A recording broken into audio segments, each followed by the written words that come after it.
আজকে সূচকের একটা খুবই ইন্টারেস্টিং প্রবলেম নিয়ে এসেছি, তো দেখা যাক কি করে সলভ করা যায়। ওকে, তাহলে এটা দেখো রয়েছে কি 0.243। এটা যদি পয়েন্ট তুলি তাহলে কি লিখতে পারি আমরা? 243 বাই হচ্ছে 1000। পয়েন্ট তুলে কিভাবে পয়েন্ট তুলতে হয় তোমরা আশা করি জানো। উপরে দেখো পাওয়ারে 0.2 রয়েছে, এটার যদি পয়েন্ট তুলি তাহলে কি লিখতে পারি? 2/10 হলো। এবার এটাকে 10 তো রয়েছে, 10 কিছু করার দরকার নেই। 0.6 এটাকে ভাঙলে কত হয়? 6/10। ওকে, আচ্ছা দেখো এই 243, তার আগে এটা কাটাকাটি করে নিই। 2 দিয়ে কাটলে এখানে 1/5 পড়ে থাকে, এখানে কাটলে 3/5 এটা রয়েছে। ওকে, আচ্ছা দেখো এই 243 কে কি লেখা যায় দেখো তো? 3 টু দি পাওয়ার 5 লেখা যায়। দেখো তো কি আসছে?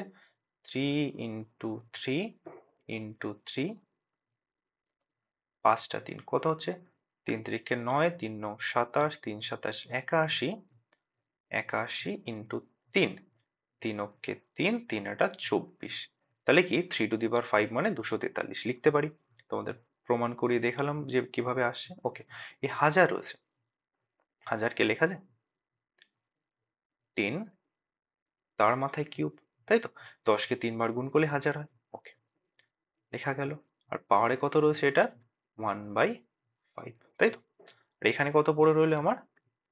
10 টু দি পাওয়ার 3/5। এবার দেখা যাক কি করা যায়। আচ্ছা দেখি এটা হোল টু দি পাওয়ার রয়েছে, তাহলে এই পাওয়ারটা এতেও যাবে, এই পাওয়ারটা এটাতেও যাবে। তাহলে ডিস্ট্রিবিউটটা করে দিই, কি আসে দেখো। তাহলে কি লিখতে পারি?